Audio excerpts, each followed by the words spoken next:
반갑습니다. 지난 시간에 우리 아이의 성교육을 시작하기 전 나의 관점을 다시 한번 확인해 볼 수 있는 시간이었다면, 이번 시간은 우리 자녀의 사춘기 성에 대한 이야기를 함께 이야기 나눠보려고 합니다. 본격적으로 수업을 시작하기 전에 나의 성인식에 대한 체크리스트가 있어서 함께 해보려고 하는데요. 물론 절대적인 기준을 가지고 있는 체크리스트는 아니지만 나의 성인식을 스스로 한번 확인해 볼 수 있는 기회가 되리라고 생각이 되어집니다. 네, 여기 10개의 문항이 있는데요. 지금부터 나는 이것이 O라고 생각하는지 X라고 생각하는지 확인을 해보시고요. O라고 생각하는 것이 몇 개의 문항에 해당이 되는지 한번 확인해 보시기 부탁드리겠습니다. 첫 번째, 달기는 성적으로 흥분할 때만 되는 것은 아니다. O일까요? X일까요? 두 번째, 자위하면 키가 크지 않는다. 이 말은 진실일까요? 아닐까요? 3번, 포경수술은 건강을 위해 하는 것이 좋다. 4번, 월경을 하면 키가 크지 않는다. 5번, 피임을 하더라도 임신을 할 수 있다. 6번, 키스나 성접촉으로도 성병에 걸릴 수 있다. 7번, 멋진 남자는 여성을 잘 챙겨주고 보호해주는 남자이다. 8번, 성폭력은 피해자에게도 어느 정도의 책임이 있다. 9번, 성관계 촬영에 동의했다면 유포되었을 때 조금의 책임을 지어야 한다. 10번, 성교육은 모든 것을 알려주는 것이 좋아. 자, 여기에 여러분은 O라고 생각하는 것이 몇 개인지, X라고 생각하는 것은 모두 몇 개일까요? 모두 표시하셨나요?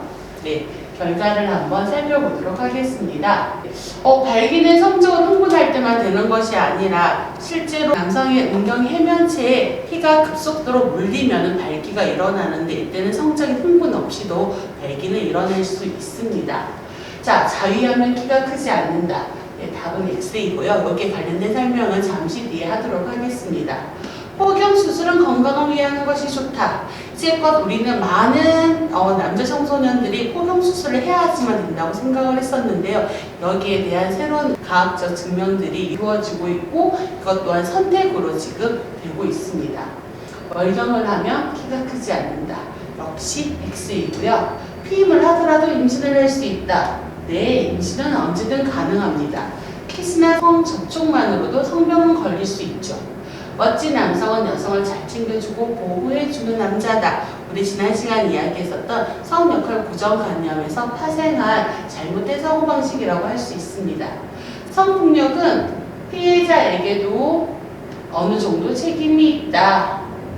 글쎄요, 책임이 있을까요? 아니죠. 성관계 촬영에 동의했다면 유포되었을 때 조금의 책임이 있다. 성관계 촬영에 동의했다고 해서 유포에 동의한 것은 아닙니다. 성교육은 모든 것을 알려주는 것이 좋다. 모든 것이 아니라 교육을 받는 대상자의 적합한 만큼의 필요한 만큼의 정보를 제공하는 것이 가장 적절하다고 할 수 있습니다. 혹시 여러분은 몇 개의 동그라미에 표시를 하셨나요? 지금부터 우리는 사춘기에 관한 이야기를 해보려고 합니다. 지금 이 교육을 듣고 계신 양육자분들은 혹시 부모님과 성에 대한 이야기를 해보신 적이 있으신가요? 사춘기 때의 저를 돌이켜 생각해보면 저는 부모님과 첫 성에 관련된 대화로서 중학교 1학년 3월쯤에 있었던 저의 초경이 저희 부모님과의 첫 성에 관련된 대화가 아니었나 생각되어집니다. 새벽에 제가 초경을 하고 있음을 확인하고 자고 있는 엄마를 깨워서 월경대를 달라고 했었던 이야기가 저의 첫 대화였었고요. 그 이후에도 관련된 대화로는 월경대 구입이라든지, 그다음에 월경통에 관해서 통증 약을 구한다든지, 너무 힘들어서 쉬고 싶다라든지, 거의 이제 월경에 관련된 이야기 외에는 부모님과 크게 성에 관련된 이야기를 했었던 기억이 없습니다.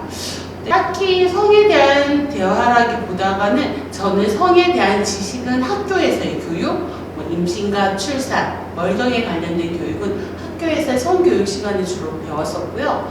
그 시기에 학교에서 주로 많이 했었던 임신과 출산, 낙태에 대한 교육이 사실은 굉장히 큰 트라우마로 저에게는 남아 있었고, 그 시기에 보았던 동영상이 아직까지 잊혀지지 않고 굉장히 강렬하게 남아 있는 거 보면 그 시기에 낙태 교육, 임신에 출산에 관한 교육이 굉장히 좀 주요 이슈이지 않았나라는 생각이 들어집니다.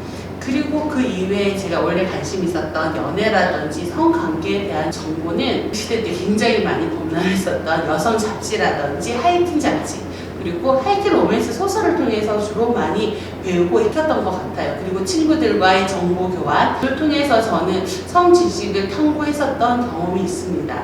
혹시 지금 이 방송을 함께 하고 계시는 양육자분들은 어떻게 성을 배우셨는지 궁금합니다. 사실 크게 저와 다르지 않지 않을까? 학교에서 배웠던 성교육은 굉장히 단편적이고 실생활에서 내가 궁금했던 것을 많이 알려주지는 않았었던 것 같아요. 미디어라든지 저보다 조금 나이가 어리신 분은 좀 다양한 미디어 매체를 통해서 성을 배우고 익혔을 가능성은 있습니다. 하지만 그렇다고 해서 전문적으로 성교육가에게 성을 대해서 조금 이렇게 터놓고 성을 이야기한 그런 세대는 저희는 아직까지는 아니고요. 사실 저희 학교를 다니고 있는 사춘기 청소년들 또한 성을 터놓고 이야기하는 데는 아직 익숙하지 않다고 할 수 있습니다. 그렇게 우리가 성을 배워왔기 때문에 내가 과연 성교육을 할 수 있을까? 내가 성을 제대로 배워본 적이 없으니 성교육이 더 어렵고 자녀에게 성교육을 어떻게 시켜야 되는가에 대해서 겁이 나고 두려울 수 있습니다. 과연 내가 잘할 수 있을까? 무엇을 얼만큼 어떻게 어디까지 말해주어야 할까에 대한 고민을 할 수밖에 없을 것 같아요. 그런데 아주 놀랍게도 양육자분들은 이미 성교육을 하고 있습니다. 배분 교육을 하였고 우리 자녀들에게 몸을 깨끗하게 씻고 청결하게 관리하는 방법을 알려주셨고요. 그리고 혼자 자는 연습, 그리고 사랑을 표현하고 또 스스로 소중하다는 메시지를 끊임없이 줌으로써 스스로를 긍정하게 할 수 있는 힘을 주셨습니다. 자, 사실 이 모든 것이 다 성교육이라고 할 수 있습니다. 그리고 세상 그 어느 성교육 전문가보다 양육자분들이 가지신 가장 큰 강점이 하나 있습니다. 바로 내 자녀의 특성과 경험을 너무나 잘 알고 있다는 점입니다. 이러한 경험은 사실 내 자녀에 맞춘 교육이 가능하니 세상에서 가장 강한 강점이라고 할 수 있겠죠. 성교육은 무엇을 가르치냐는 교육보다는 사실 어떻게 가르칠 것이냐는 태도가 더 중요한 교육입니다. 대화는 언어적으로 전달하는 내용이 7%밖에 되지 않는다고 합니다. 93%의 비언어적인 태도, 행동이라든지 표정이라든지 그리고 제스처 등으로 전달이 되는데요. 양육자분들이 성에 대한 태도가 혹시 어떠한지에 따라서 우리 이 양육자분들과 성에 대한 대화를 나눈 자녀들이 성을 받아들인 태도가 사실은 결정이 되는 것이죠. 섹스에 대해서 만약에 설명을 한다고 한다면 양육자분들이 섹스를 설명할 때 그 눈빛, 표정, 제스처 등에 이 전달되는 그리고 선택하는 단어에 따라서 혹시 불안함과 불편함이 자녀에게 전달이 된다면 우리의 자녀들은 아, 이런 질문을 하는 게 아니구나 라고 생각하게 될지도 모릅니다. 그럼 우리는 어떻게 해야 할까요? 우리는 그동안 성에 대해 터놓고 말하는 것이 굉장히 익숙하지 않고 어려웠습니다. 왜냐하면 성은 야한 것 또는 음란한 것 아니라면 되게 신비로운 것처럼 표현되어 미디어라든지 주변의 환경에서 지속적으로 노출되었기 때문에 성을 부정적으로 인식하거나 아니면 너무 성스럽고 아름다운 것으로 여기는 태도를 가질 수도 있습니다. 하지만 이런 태도는 예방적 그리고 보호적인 관점으로 성교육을 시킬 수밖에 없게 되기 때문에 우리 자녀들이 안전하고 편안한 성을 누릴 수 있도록 지도하는 데는 어려움이 있을 수 있습니다. 우리 자녀들이 안전하고 편안한 성을 누리기 위해서는 성교육은 일상적이고 또는 자연스럽게 느껴져야겠죠. 우리는 모두 성적인 존재라고 할 수 있습니다. 때때로 우리는 성을 일반적인 성인들만의 것이라고 생각하기도 합니다. 하지만 성을 자세히 생각해보면 성별을 확인하는 태아, 그리고 기저귀를 뗀 유아, 또 2차 성징을 경험하는 아동, 그리고 첫 연애에 설레야 하는 청소년, 왕경을 겪는 중년 여성, 신체의 변화를 실감하는 노년까지 사실은 우리의 일생의 전체는 성과 연결되어 있다고 할 수 있으므로 태어나는 그 순간 우리는 성적인 존재라고 할 수 있습니다. 하지만 성인의 것이라는 이런 고정관념이 너무나 자연스럽기 때문에 자녀들의 성적인 행동이나 태도 이런 대화들이 걱정되기도 하고 당황스러운 것이죠. 자녀들은 태어날 때 성을 가지고 태어났으므로 성에 관심을 가지는 것은 굉장히 당연하다고 할 수 있죠. 자녀를 성적인 존재로 먼저 인식하시고 인정해 주셔야지 성교육에 할 준비가 되었다고 할 수 있습니다. 성교육에는 꼭 지켜야 할 규칙들이 몇 가지 있습니다. 이 규칙들을 먼저 생각하시고 잘 곱씹어서 내포화시킬 수 있다면 우리는 성교육할 준비가 되었다고 할 수 있습니다. 첫 번째, 정확한 신체 용어를 사용하는 것은 아주 중요합니다. 흔히 자지라든지 장지, 고추, 소중이 또는 거시기 같은 한 번쯤 들어봤을 법한 은어들을 사용하게 되는데요. 성이 불편하고 또 어려워서 자신만의 은어를 사용해서 만들어서 교육을 하시는 분들이 계시는데요. 어릴 때부터 정확한 단어를 가르치는 것은 굉장히 중요합니다. 성기를 은어로 부르는 것은 성기에 대한 부정적 인식 때문인데요. 성을 부끄러운 것으로 생각하는 것, 그래서 성을 숨겨야 하는 것으로 인식하기 때문에 성기 또한 별명을 붙여서 숨기려고 하는 일어난다고 할 수 있습니다. 하지만 정말 소중하고 또 중요하기 때문에 정확한 명칭과 기능을 소개시켜주고 소중하게 대하는 방법을 안내하는 것은 무엇보다 중요하다고 할 수 있겠죠. 우리의 신체에서 눈, 코, 입, 귀 등의 정확한 명칭을 우리 아이들이 알고 있는 것처럼 음경이라든지 음순 또는 음란과 같은 성기에 관련된 명칭도 정확하게 아는 것이 필요합니다. 비단 이는 성기에 관한 것뿐만 아니라 흔히 월경을 매직이라 그날과 같은 말로 표현하는 것 또한 마찬가지라고 할 수 있습니다. 좋은 성교육은 성을 정확하게 표현하는 것부터 시작합니다. 그리고 두 번째, 성교육에 있어서 성평등은 필수입니다. 성교육의 목적이 안전하고 편안한 성을 누리도록 돕는 것이라면 불평등한 관계에서는 편안하게 자신의 욕구를 표현할 수 없겠죠. 자녀에게 평등의 감수성을 키워주는 것은 아주 중요합니다. 일상에서 자주 사용하는 여자니까 남자니까 라는 말은 성별 고정관념을 기르고 또 불평등한 사회에 순응하도록 하는 말이 될 수 있습니다. 성은 여성과 남성 모두가 동등하게 누릴 수 있어야 합니다. 혹시 딸은 안 되는데 아들은 괜찮은 그런 일은 없었나요? 아니면 그 반대의 경우는 없나요? 우리 가정에서는 평등이 잘 실천되고 있는지 한 번 더 고민해 보시기 바랍니다. 세 번째의 규칙은 정확하게 설명하되 필요한 내용만 알려주는 것입니다. 성을 설명할 때 솔직하게 처음부터 끝까지 어떻게 설명할까 고민스러울 수 있습니다. 성교육을 더 잘하고 싶어서 필요 이상의 정보를 설명하는 분들도 계시고요.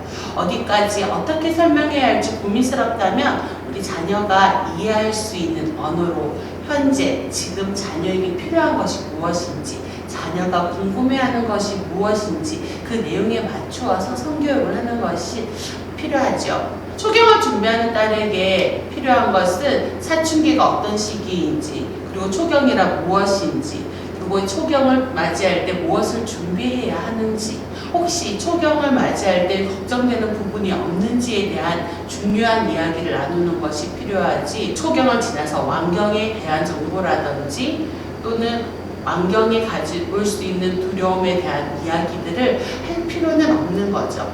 네, 무엇보다 자녀의 발달 단계에 맞는 적절한 정보를 제공해 주는 것이 가장 중요하다고 할 수 있습니다. 자녀가 무엇을 궁금해하는지 알고 또 이 궁금증을 풀어주는 것이 우선이죠. 그 후에 자녀의 반응을 살펴보고 혹시 더 궁금한 내용은 없는지 새로운 정보에 당황하지는 않았는지 살펴보는 것도 꼭 필요하다고 할 수 있습니다. 네 번째는 일상에서 성과 관련된 대화를 자주 나누는 것입니다. 평소에 성에 대한 대화를 자주 나누지 않다가 갑작스럽게 성교육을 하기는 굉장히 어렵습니다. 자녀가 양육자에게 성적인 질문과 고민을 털어놓으려면 평소에 성에 대한 대화가 쌓여져 있어야지만 가능합니다.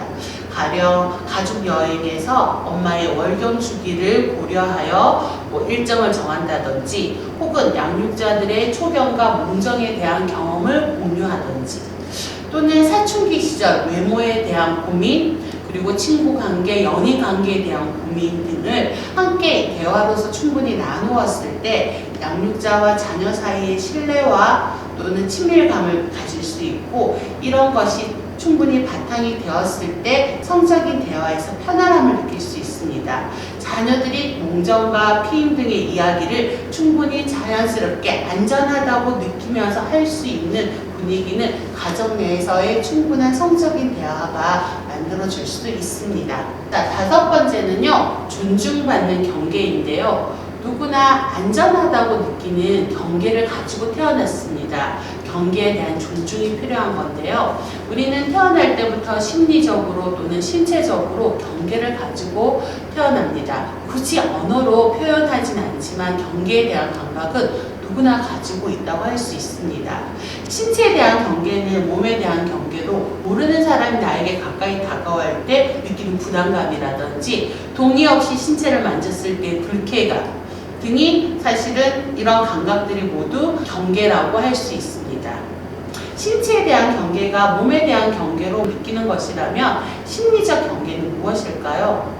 물리적인 경계의 침범이 아니라 마음의 경계의 침범을 이야기하고 있습니다.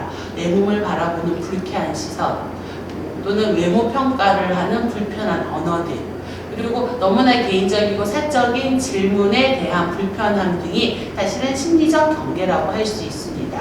우리 자녀를 미성숙한 존재로 바라볼 때 양육자는 이 경계를 대리하여 결정하기도 합니다. 예를 들면 자녀가 아주 어릴 때 이모나 할아버지 또는 주변 사람들이 볼 뽀뽀를 요구하거나 했을 때 우리의 자녀들이 이것을 거절할 때 우리는 자녀의 거절을 어떻게 잘 존중해 주셨나요? 어리다는 이유로 경계를 표현하는 아이의 선택, 우리가 사실은 존중보다가는 관계를 맺고 있는 사람이 당황할까봐, 또는 그 사람이 민망할까봐, 그리고 또는 우리 아이가 예의 없어 보일까봐 아이의 경계에 대한 동의를 쉽게 하지 못하는 경우가 많습니다. 경계의 존중은 동의에서 출발합니다. 아이가 동의하지 않았는데도 스킨십을 강요하는 것, 이런 동의 없는 스킨십은 아이의 감정과 판단을 무시하는 행동이고, 이러한 행동들이 반복된다면 부모는 아이에게 신뢰를 잃을 수 있습니다. 그리고 무엇보다 우리 자녀는 스스로도 다른 사람의 경계에 동의 없이 침범하는 행동을 할 수도 있습니다. 자녀가 동의하지 않는다면 우리 아이가 싫어하니 잠시 하지 말아주세요, 멈춰주세요 라고 말해줄 수 있는 부모의 용기가 필요합니다. 사실 자녀는 이렇게 엄마 아빠가 나를 위해 이런 말을 해주면 내가 보호받고 있구나 라고 느끼게 되고 부모를 신뢰할 수 있게 됩니다. 경계를 존중한다는 것은 나이와 사회적 위치 상관없이 한 사람으로서의 그 존재를 인정하고 존중한다는 의미입니다. 그리고 이러한 경계에 대한 존중은 자신의 심리적, 신체적 경계에 대한 민감성을 키워주게 됩니다. 이러한 경계 존중이 자기의 자기 결정관을 향상시키게 되고 자신의 삶에 주체적으로 살 수 있는 힘을 주게 됩니다.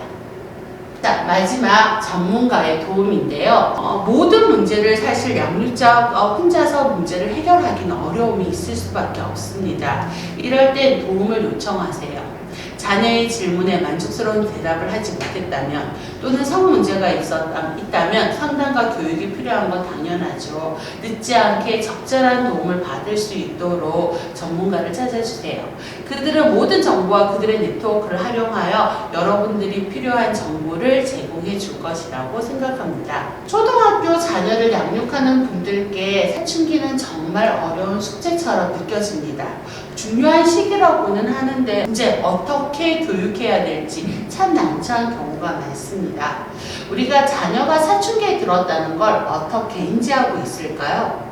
예, 현장에서 자녀가 사춘기인 걸 어떻게 알아차리셨나요? 라고 질문을 하면 가장 많이 하는 대답은 문이 닫히기 시작하고 어느 순간 방문이 잠기더라. 그때가 사춘기구나 라고 느꼈다는 대답, 또는 이어폰을 끼고 내 말을 듣지 않더라 라는 대답을 참 많이 하세요. 저는 개인적으로 싫어, 몰라, 어쩌라고 이 세 가지 언어가 반복적으로 나올 때 우리 아이가 사춘기구나 라는 걸 느꼈습니다. 그런데 이 대답들에는 공통점이 있습니다. 자녀가 이전에는 양육자를 통해서 세상을 보았다면 귀에 이어폰을 꽂는 순간, 그리고 방문을 닫는 순간, 양육자를 통해서 보던 세상이 스스로 부모와 분리된 자신만의 공간, 자신만의 시간을 만들어가는 순간이 됩니다. 이러한 행동으로 가장 친밀했던 부모에게서 독립해서 자신만의 심리적 독립을 이루기 위한 준비를 한다고 할 수 있습니다. 사춘기는 몸과 마음이 변하는 시기입니다. 성장과 성숙을 이루는 시기이기도 하고요. 몸의 변화는 눈에 두드러지게 보이기 때문에 알아차리기 쉽지만 마음의 변화는 알아차리기가 참 어려워요. 자신만의 경계를 만들고 심리적으로 독립하는 이 시기, 주변의 사람들과 의견 대립이 일어나는 건 되게 당연한 일이겠죠. 하지만 자녀를 통제의 대상이 아니라 나와 다른 의견을 가진 한 사람으로 생각한다면 사실 더 이상의 반항이 아니라 그저 나와 다른 의견을 가진 사람이구나 라고 인정을 할 수가 있습니다. 사춘기는 자녀가 스스로 선택하고 또 살아갈 수 있는 방법을 연습하는 시기라는 걸 잊지 마시기 바랍니다. 즉, 사춘기는 육체적으로 또는 정신적으로 성장해가는 시기로 성호르몬 분비가 증가해서 2차 성징이 나타나며 생식 기능이 완성되기 시작하는 시기입니다. 성교육을 진행하다 보면 특히 아들을 키우는 어머님들이 많은 어려움을 호소하세요. 성이 달라 아들의 몸에서 일어나는 몽정이라든지 발기 등의 성적 반응에 대해 어떻게 대처해야 할지 난감한 경우가 굉장히 많은데요. 몽정과 발기에 대해 자연스럽게 설명하고 잘 대처를 하려면 사정, 몽정, 무정이라는 말뜻을 정확하게 아는 것이 필요합니다. 남자의 정자는 세 가지 경우로 음경 밖으로 배출되는데요. 첫 번째는 사정으로 배출이 되죠. 사정은 남자의 생식기에서 정액이 반사적으로 쏟아져 나오는 일로 생식기에서 가해지는 자극 때문에 사정 중추에서 흥분함이 일어납니다. 보통 자의나 성관계를 할 때 배출이 된다고 할 수 있습니다. 몽정은 2차 성징 이후에 성숙한 남성이 수면 중에 또 사정하는 현상을 말하는데요. 2차 성징이 진행되는 청소년기에 처음 경험하게 되고 이런 몽정은 평생 일어나는 일이기도 합니다. 발기 상태에서 일어나기도 하지만 발기가 되지 않은 상태에서도 몽정은 일어날 수도 있고요. 몽정을 하고 잠이 깨는 경우도 있지만 수면의 상태를 이어가는 경우도 꽤나 많이 있습니다. 그리고 꼭 야한 꿈을 꾸어야지만 몽정을 하는 건 아닙니다. 그리고 모든 남성이 몽정을 하는 것은 아닌데요. 첫 몽정이 이루어지기 전에 이미 자위 같은 후기를 통해서 사정을 해버렸다면 몽정이 일어나지 않을 수도 있습니다. 네, 보통의 부모님들이 사정이나 몽정은 잘 알고 계시는데 유정이라는 말은 잘 모르시는 경우가 많은데요. 유정은 성관계랑 상관없이 무의식 중으로 잠을 자지 않는 상태에서도 사정하는 경우를 우리는 유정이라고 이야기합니다. 보통 일상생활에서 자신의 의지와 상관없이 정액이 조금씩 나오는 것을 이야기하는데요. 실제 청소년들 같은 경우에는 유정의 경우가 꽤 많이 있습니다. 학교 수업 시간에 유정을 하는 경우도 있고요. 그리고 운동을 하다가 유정을 발견해서 꽤 당황하는 경우도 있습니다. 우리 청소년들이 사실은 사정과 유정, 몽정의 개념을 좀 명확하게 알고 있고 이런 현상을 경험했을 때 당황하지 않으려면 이후에 어떻게 대처하는지에 대한 이야기를 사전에 나누면 도움이 될 것 같습니다. 몽정이나 또는 유정을 경험하게 되었을 때 이것을 앱을 빨래를 해서 미리 물로 씻은 다음에 옷을 빨래통에 넣는다든지 가정 내 문화가 미리 약속이 되면 우리의 자녀들이 훨씬 더 자연스럽게 대처할 수 있으리라 생각됩니다. 네, 무엇이든지 처음은 참 특별합니다. 뭐 첫 인사, 첫 키스, 첫사랑 이렇게 처음은 참 특별하고 기분이 참 몽글몽글해지고 참 기분 좋은 설레임이 느끼게 되는데요. 혹시 초경도 여러분은 그러신가요? 사실 초경은 월경이 처음 시작을 의미하는데 초경이 건강하게 잘 성장하고 있다는 의미이기도 함에도 불구하고 많은 부모님들은 초경을 조금 더 늦게 시작했으면 좋겠다라는 바람을 가지고 있습니다. 왜냐하면 월경이라는 건 그만큼 귀찮고 힘든 일이기 때문에 그래서 일찍 시작할까봐 노심초사하는 경우가 참 많이 있죠. 그런데 때때로 우리의 자녀들은 이런 부모의 걱정을 잘못 이해하는 경우도 있습니다. 그래서 초경을 부정적으로 받아들여서 긍정적으로 인식하지 못하고 초경에 대한 걱정을 미리 하는 경우가 참 많이 있는데요. 부모님들이 초경에 대해서 뭐 부정적으로 말하거나 또는 많은 걱정을 하고 있는 모습들이 자녀들이 초경을 긍정적으로 받아들이지 못하는 원인이 되기도 한다는 걸 기억해 주셨으면 좋겠습니다. 초경은 보통 만 11세에서 만 14세 사이에 시작하지만 개인마다 차이는 있습니다. 그러니 그 시기에 시작하지 않더라도 또는 조금 빨리 시작한다 하더라도 너무 걱정하시지 않으셔도 될 것 같고요. 초경을 시작하기 전에는 여러 가지 증상과 신호를 줍니다. 첫째, 가슴이 발달하게 되고 음모랑 겨드랑이 털이 나는 2차 성징이 나타나고요. 두 번째로 하얗거나 노란 냉이 속옷에 묻어나기도 합니다. 그러다가 갈색 냉이 묻어난다면 곧 초경이 시작한다는 신호로 이해하시면 될 것 같고요. 세 번째로 일주에서 한 4주 정도 이유 없이 하복부에 통증이 오기도 합니다. 만약에 이런 증상이 지속이 된다면 곧 초경을 하겠구나 라고 생각을 하시면 좋은데요. 그렇다고 해서 모두가 이런 증상을 다 경험하는 것은 아닙니다. 이런 증상이 하나도 없이 초경을 경험하는 경우도 있고요. 이 중에서 몇 가지의 증상만 가지고 초경을 경험하기도 합니다. 초등학교 저학년일 때 자녀들에게 혹시 이러한 증상이 나타난다면 초경을 할 수 있다라는 정보를 미리 준다면 자녀들이 초경을 대비하는 데 도움이 되지 않을까 생각이 됩니다. 우리는 월경에 대한 오해도 가지고 있습니다. 우리가 흔히 알고 있는 월경에 대한 오해 무엇이 있을까요? 네, 첫 번째, 월경을 하면 키가 자라지 않는다. 자, 초경을 하면 키가 크지 않는다고 생각을 해서 보통 초경을 늦게 하기를 원하시는 부모님들이 참 많으신데요. 보통 초경을 하고 나면 성장이 완전히 멈추는 것은 아닙니다. 초경이 발생하고 성장률이 감소하기 시작하지만 약 2, 3년 동안 3cm에서 8cm 정도의 키가 자라고요. 또 이 또한 개인마다 개인 차이가 굉장히 심한데요. 개인적으로 저희 작은 아이 같은 경우는 초경 이후 20cm가 자라기도 했습니다. 그러므로 이것이 절대적인 기준이 아니라는 걸 기억해 주셨으면 좋겠습니다. 네, 둘째, 월경은 임신의 실패다 라는 말 혹시 들어보셨나요? 네, 사실 우리나라는 성교육을 할 때 월경을 임신의 실패로 일어나는 일로 교육을 하고 있습니다. 난소에서 난자가 나오고 수정이 되지 않으면 아이를 잉태할 준비가 되었던 자궁, 지금 포궁이라고 하는 이 벽이 무너지면서 월경이 일어난다라고 설명을 하고 있습니다. 마치 소중한 기회를 잃어버린 것처럼 상실의 느낌이 들지 않으신가요? 여성은 평생 300개에서 400번 정도의 월경을 하게 되는데요.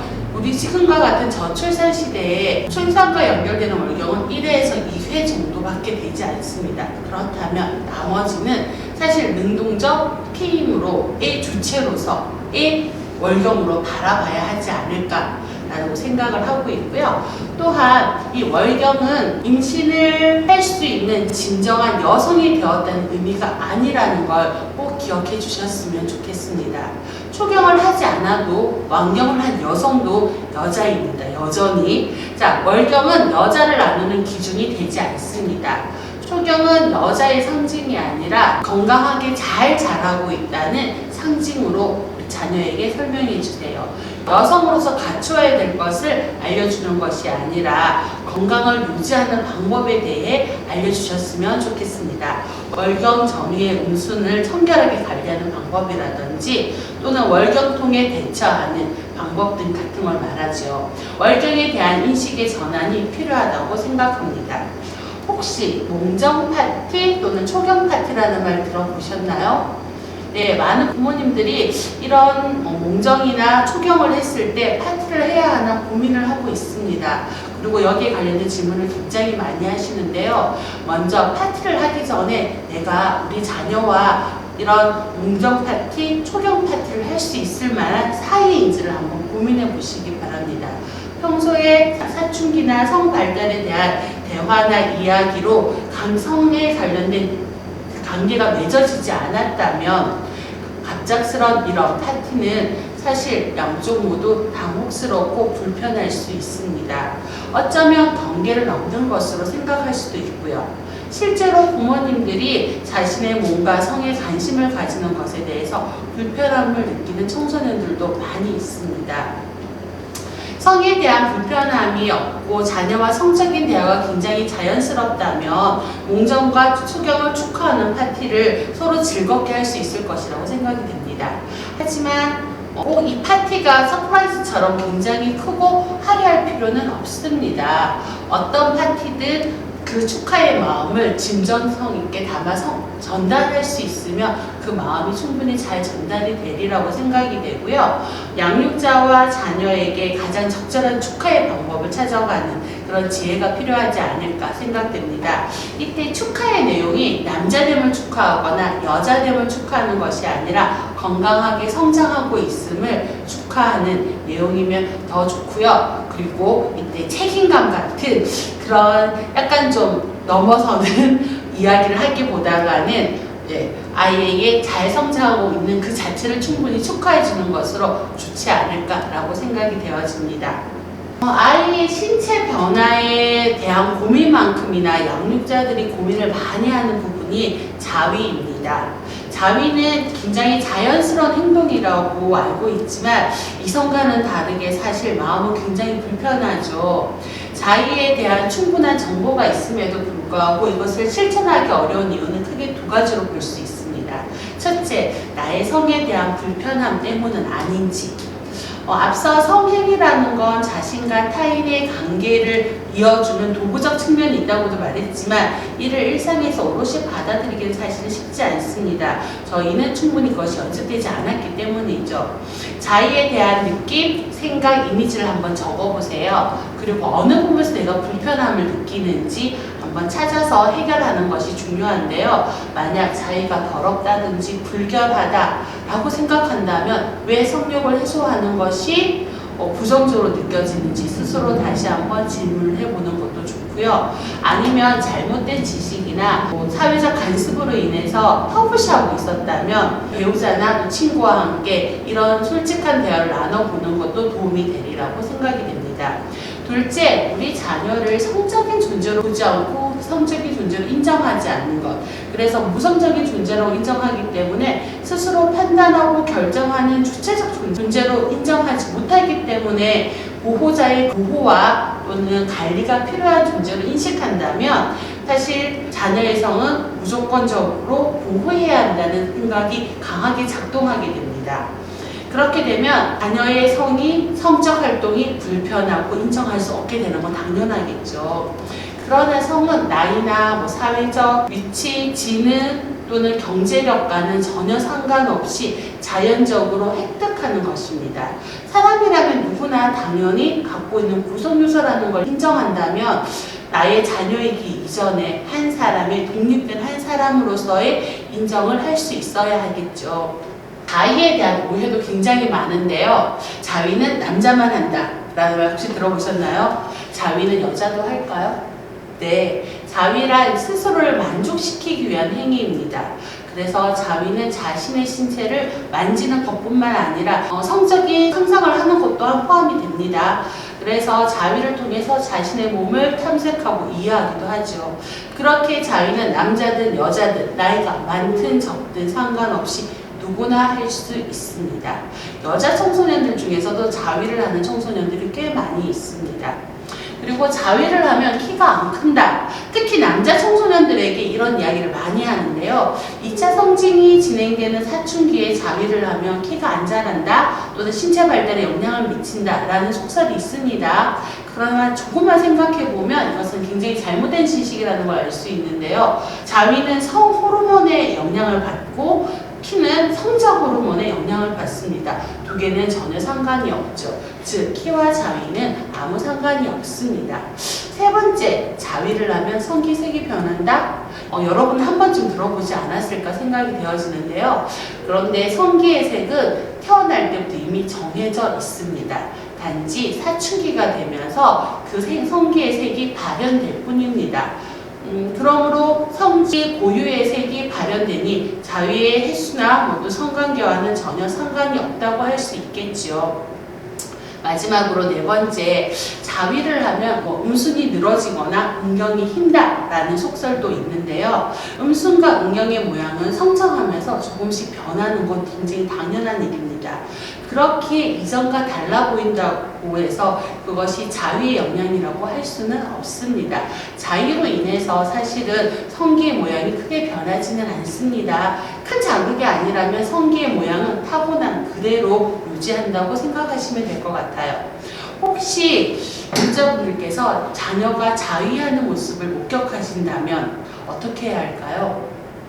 네, 많은 분들이 실제로 자녀의 자위 모습을 목격한 이후에 자녀와의 관계가 어색해지거나 서먹해졌다, 너무 당황스러웠다라는 말씀을 많이 하시는데, 특히 흔히 음란물이라 불리는 영상을 보면서 자위를 하고 있는 자녀와 눈이 마주쳤고 너무나 놀래 방문을 닫고 나왔는데 아이 또한 방에서 나오지 않아요. 자, 이럴 때 나는 어떻게 대처하는 것이 좋을까요?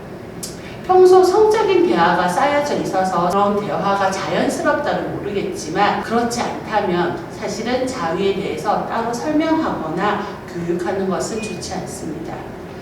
설명하는 양육자도 불편하고 그 이야기를 들어야 하는 자녀 또한 굉장히 불편하기 때문이겠죠. 오히려 아무 말도 꺼내지 않는 것이 더 나을 수도 있습니다. 다만 노크 없이 방문을 연 것에 대해서는 사과를 하시는 것이 필요합니다. 그것은 자위를 목격한 것과 전혀 상관없이 아이의 경계를 침범한 것이기 때문에 거기에 대한 사과까지만 하시는 것을 권유드리고요. 만약 성적인 대화를 나눌 수 있을 만큼 자녀와 친밀하고 그 이전에 성적인 관계 대화가 많았다면 자위 에티켓을 알려주는 것이 필요합니다. 자위 행위 자체에 대해서 부정적인 영향을 줄 수 있는 이미 말이나 행동을 하기보다는 거기에 대한 별다른 감정이 실리지 않는 것이 중요하고요. 만약 성적 표현물을 보고 있었다고 해서 야단을 치거나 휴대폰을 압수하는 것은 앞으로 자녀와의 성적인 대화의 단절을 의미하기도 합니다. 이런 영상물을 보는 건 어쩌면 자연스러운 호기심일 수도 있습니다. 그래서 조금 거슬리고 많이 불편하시겠지만 잠시 참아주는 것도 필요하고요. 성적 표현물 자체를 보는 것보다는 사실은 이 성적 표현물을 보고 난 이후에 우리 자녀의 성인식의 변화가 생기지 않는지 에 대한 대화를 나누는 것이 더 중요합니다. 건강한 미디어와 그렇지 못한 미디어에 대해서 스스로 분석할 수 있도록 부모님들의 이야기, 좋은 조언들이 더 필요하다고 할 수 있습니다. 혹시 우리 양육자님들은 자위 에티켓이라고 들어보셨나요? 자위에도 에티켓이 있습니다. 첫째, 자위를 하기 위해서는 먼저 사적인 공간을 확보하는 것이 필요합니다. 타인의 의사에 반해서 자위 행위를 보여주는 것은 일종의 성폭력입니다. 그러므로 자위는 나만의 공간에서 해야 합니다. 혹시 공간 분리가 어렵다면 화장실 같은 곳에서 문을 잠그고 나만의 사적 공간을 확보하는 방법을 알려주는 것이 필요하고요. 또 두 번째, 청결 유지는 당연히 필수겠죠. 그래서 성기는 굉장히 예민하고 또 세균에 감염되기 쉽기 때문에 성기뿐만 아니라 손을 깨끗하게 씻는 것이 필요하고 자위할 공간을 정돈하는 것이 필요하다는 것을 알려주셔야 되고요. 세 번째, 무엇보다 안전이 가장 중요합니다. 나의 몸인 만큼 안전을 우선시해야 한다는 것을 말해주세요. 먼저 자위할 때 성기나 다른 신체 부위가 다치지 않도록 조심해야 되고 손톱을 미리 깎는다든지 안전을 위한 규칙을 필요하다는 걸 인지시켜 줄 필요가 있고요. 또한 일상생활에 지장이 될 만큼 자위에 너무 몰두해서 건강을 해치지 않도록 하는 것도 필요합니다. 그리고 마지막으로 자위 후 정돈되지 않은 자리는 타인에게 불쾌감을 줄 수 있겠죠. 그래서 내 몸의 권리가 나에게 있고 나의 행동이 나의 선택이듯이 자위를 한 이후 뒤쪽 일정리 또한 내 몫이라는 것을 명확하게 안내해 줄 필요가 있습니다. 양육자가 가장 많이 하는 것이 웅정과 초경 그리고 자유에 대한 질문이라면 우리 청소년들은 조금 더 다양한 내용의 호기심을 가지고 있습니다. 사춘기가 되면 청소년들은 다양한 변화를 경험하게 되는데요. 달라진 자신의 모습에 신기해하기도 하고 걱정을 하기도 하고 신체 변화에 짜증을 내기도 합니다. 자신의 기분을 잘 컨트롤하지 못하기도 하고요. 그리고 수염, 체모가 나고 가슴이 나는 신체 변화에 당황하기도 합니다. 이런 사춘기가 되면 청소년들은 정말 많은 것을 궁금해하고 걱정하기도 해요. 남자 청소년들이 궁금해하는 것, 여자 청소년들이 궁금해하는 것의 대표적인 키워드를 한번 찾아봤더니 남자 청소년들은 변성기, 생식계 크기, 발기, 몽정 그리고 포경 수술이 궁금한 대표적 키워드이고요. 여자친구들은 초경, 월경과 키의 관계, 월경대 종류, 월경통을 굉장히 많이 궁금해하고 있습니다. 물론 개인의 상황과 또는 경우에 따라서 다양한 고민이 있는 건 당연한 일이겠죠. 이 중 몇 가지에 대한 설명을 아이의 눈높이에 맞춰서 해보려고 하는데요. 물론 양육자님들은 우리 자녀의 성인지 정도에 따라서 다르게 설명해 주시면 될 것 같습니다.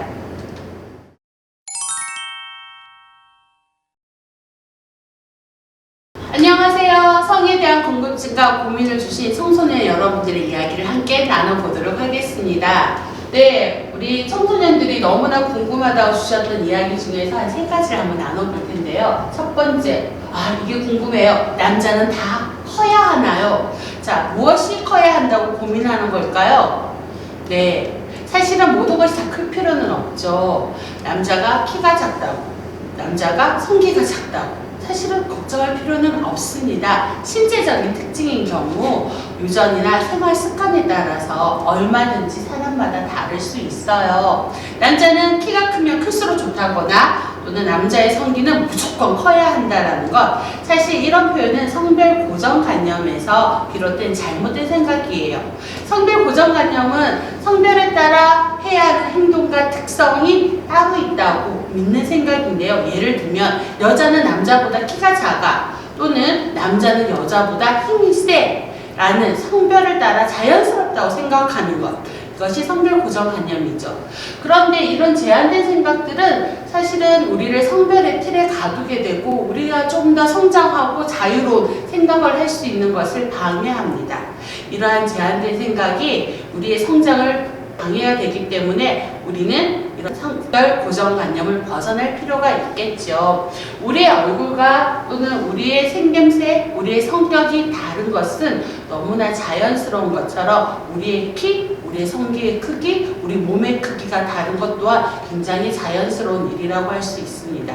중요한 것은 크기가 아니라 타인의 몸을 존중하는 태도, 그리고 다양성을 인정하는 태도라고 할 수 있어요.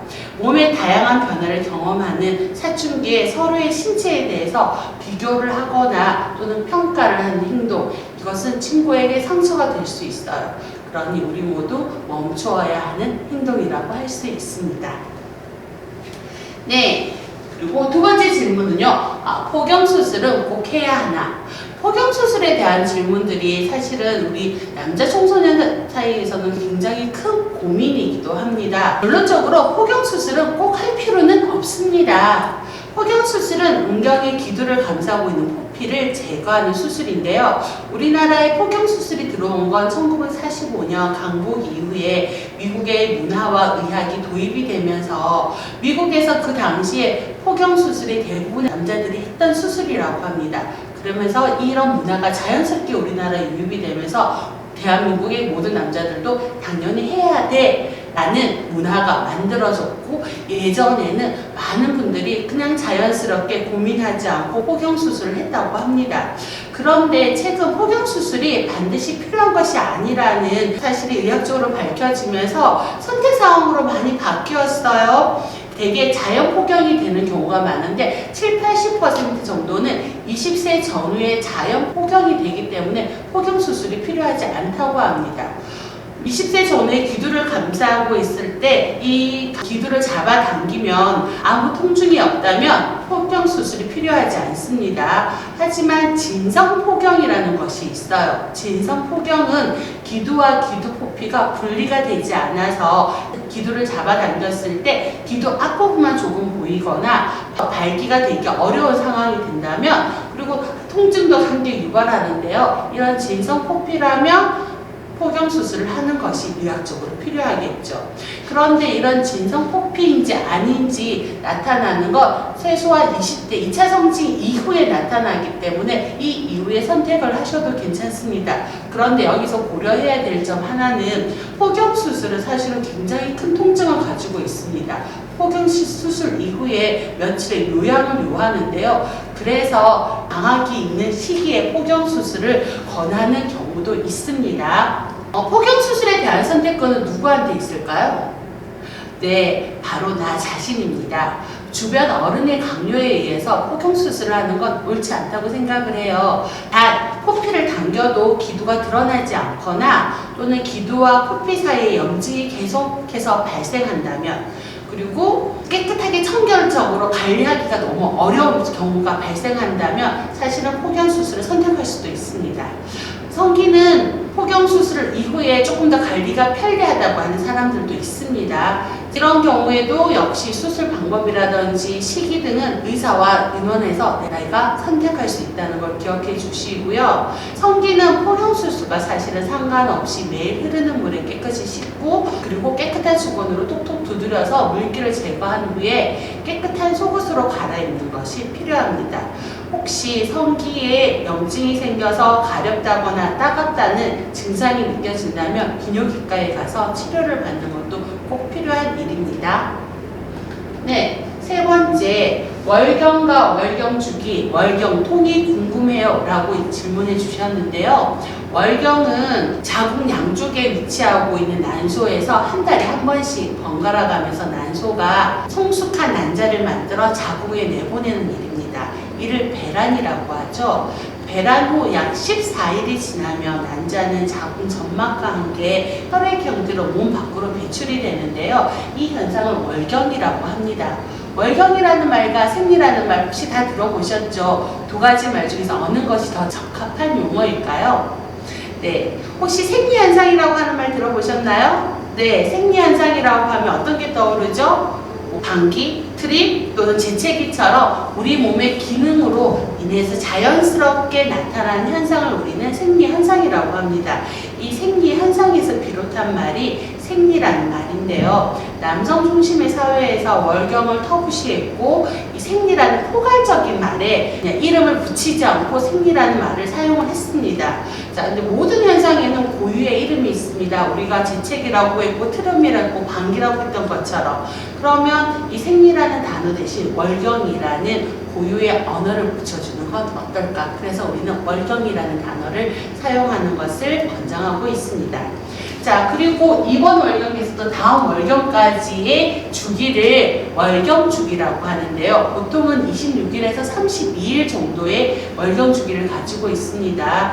그러나 이 주기가 모든 사람이 다 똑같거나 일정하진 않습니다. 저 역시도 저의 월경주기는 42일입니다. 사람마다 월경 주기가 다르다는 것, 그래서 나의 월경 주기를 체크하고 이것을 알고 있는 것은 나의 건강과 연결되어 있다는 것을 기억해 주시고요. 그리고 이 월경은 내 몸의 상황에 따라, 상태에 따라서 달라질 수도 있습니다. 그래서 불규칙하다고 너무 걱정하실 필요는 없습니다. 특히 월경을 시작하고 난 뒤 얼마간은 월경은 굉장히 불규칙해질 수밖에 없습니다. 그러나 일정했던 월경 주기가 혹시 갑자기 불규칙해지거나 또는 오랜 기간 동안 월경을 하지 않는다면 혹시 내 생활 습관이 무엇이 바뀐 것이 있는지, 내 식습관이 바뀌었는지, 아니면 내 몸에 어디에 이상 현상이 나타나진 않는지 내 몸을 살펴볼 수 있는 계기가 되어야 되고요. 혹시 이런 무월경이 오랜 시간 지속이 된다면은 여성병원에서 진료를 받아볼 수도 있습니다. 네, 청소년들이 월경에서 가장 고민하는 것이 월경통인데요. 월경통이 있을 때는 무리한 운동을 하지 않고 온찜질을 하면서 충분한 휴식을 하는 것이 필요합니다. 월경통이 너무 심하다면 진통제를 복용하는 것도 도움이 되겠죠. 단 약의 종류와 복용법이 다르니까 잘 살펴보는 것 꼭 필요한 상황이고요. 자, 사춘기를 맞이한 청소년 여러분, 여러분들의 일상을 잘 돌아가다 보면 아주 많은 성이 함께하고 있습니다. 반성기가 오고 수염이 나고 또는 가슴이 커지는 몸의 변화를 경험하는 것, 그리고 누군가를 사랑하게 되는 것. 이 모든 것은 누구나 갖고 있는 그 성의 자체로 충분히 행복해질 수 있는 여러분이 될 수 있습니다. 네, 여러분들이 성을 행복한 성으로 받아들이고 나의 성을 긍정할 수 있는 여러분이 되시길 바랍니다. 오늘 함께 해주셔서 감사합니다.